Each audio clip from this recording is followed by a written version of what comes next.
నల్గొండ జిల్లాలో కలెక్టర్ డాక్టర్ల మధ్య వివాదం ముదురుతోంది. ప్రభుత్వ ఆసుపత్రిపై కలెక్టర్ యాక్షన్ ప్లాన్ ను వ్యతిరేకిస్తున్నారు వైద్యులు. రోజుకో జిల్లా అధికారి ప్రభుత్వ ఆసుపత్రిని పరిశీలన చేయాలనే ఉత్తర్వులను విరమించుకోవాలని డిమాండ్ చేస్తున్నారు.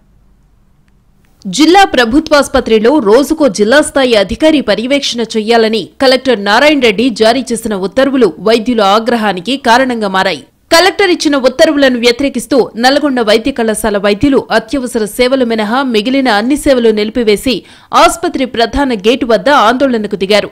వారికి వైద్య సిబ్బంది, నర్సులు, వివిధ విభాగాల్లో పనిచేసే కార్మికులు మద్దతుగా నిలిచారు. తమపై కలెక్టర్ లేదా జాయింట్ కలెక్టర్ స్థాయి అధికారులు తప్ప ఇతర శాఖల అధికారులకు ఎలాంటి తనిఖీలు చేసే అధికారం లేదని డాక్టర్ల వాదన.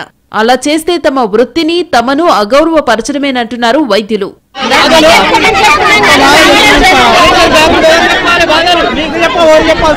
నల్గొండ జిల్లా నూతన కలెక్టర్ గా బాధ్యతలు తీసుకున్న సి నారాయణ రెడ్డి వచ్చిన కొద్ది రోజుల్లోనే మెడికల్ కాలేజీ అనుబంధ ఆసుపత్రిలో ఆకస్మిక తనిఖీలు చేశారు. సిబ్బంది లంచాల వ్యవహారం, వైద్య సేవలలో నిర్లక్ష్యం, పలు పరికరాలు పనిచేయకపోవడం వంటి అంశాలు కలెక్టర్ ఆకస్మిక తనిఖీల్లో బయటపడ్డాయి. వైద్యుల నిర్లక్ష్యాన్ని, ఆసుపత్రిలో లోపాలను, మానవ తప్పిదాలను కలెక్టర్ కళ్ల ముందుంచారు కొందరు పేషెంట్లు.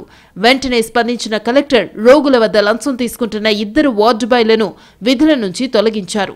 ఆసుపత్రిలోని మెడికల్ కాలేజ్ కళాశాల ప్రిన్సిపాల్, వైద్య సిబ్బందితో సహా అన్ని విభాగాల అధిపతులతో అత్యవసర సమావేశం నిర్వహించారు. తప్పు చేస్తే చర్యలు తప్పవని హెచ్చరించారు.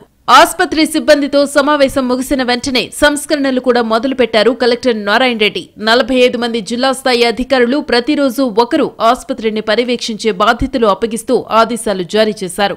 ఈ నిర్ణయమే వైద్యుల ఆగ్రహానికి కారణమైంది. మరోవైపు వైద్యుల నిరసనకు ప్రజల నుంచి మద్దతు కరువైంది. లక్షల్లో జీతాలు తీసుకుంటూ ప్రైవేటు క్లినిక్లలోనే ఎక్కువ సమయం గడిపే వైద్యులకు కలెక్టర్ ఆదేశాలు ఇబ్బందికరంగానే ఉంటాయనే అభిప్రాయం వ్యక్తమవుతోంది.